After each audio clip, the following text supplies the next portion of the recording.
धाराशिव जिल्ह्यामध्ये 2 दिवसापासून मुसळधार पाऊस पडतोय आणि अद्यापही तिसऱ्या दिवशी सुद्धा पाऊस सुरू आहे। आपण कळंब तालुक्यातील खोंदला या गावी आहोत, ज्या गावामध्ये काल मांजरा नदीच्या काठावरून एक शेतकरी सुद्धा या ठिकाणी वाहून गेलेला आहे। त्याचं रेस्क्यू सुरू आहे।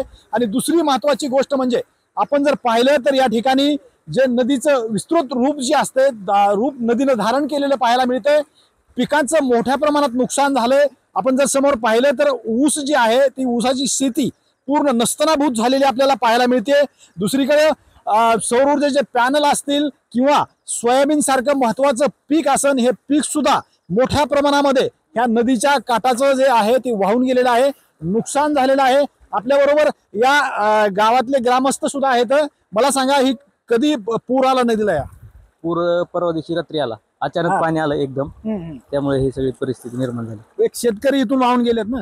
हा, ते सुब्रव शंकर लांडगे, त्यांचं वय अंदाजे 60 वर्ष आहे। ते पाण्याचा अंदाज न आल्यामुळे वाहून गेले। बर, आणि प्रशासनाकडे आमची एकच मागणी आहे की वारंवार हे अशा घटना घडतात, मग हे जे रस्त्याची उंची आहे ते वाढून देण्यात यावी। म्हणजे त्याच्यामुळे घडते? हा, हे साधारण त्याच्यामुळेच घडते। 4-5 वर्षाला हे असंच प्रकार होतो इथं। एकंदरीतच आपण जर या ठिकाणी इकडे जर पाहिलं तर पूर्ण सोयाबीनची शेती आपल्याला पाहायला मिळते आणि नदी नसून अगदी मोठा समुद्र असल्यासारखं आपल्याला पाणी या ठिकाणी पाहायला मिळते। नदीचं काठ जी आहे, या नदीचं काठ पलीकडच्या कडेला आहे, परंतु या शेतामध्ये पूर्ण पाणी वाहताना आपल्याला दिसते। मोठ्या प्रमाणामध्ये शेतकऱ्याचं नुकसान झालंय।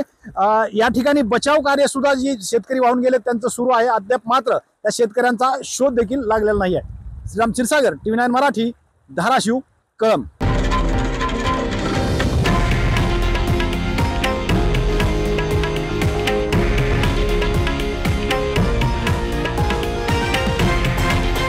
हे आहे देशातील नंबर 1 न्यूज नेटवर्क आणि आपण पाहत आहात TV9 मराठी, एकमेव।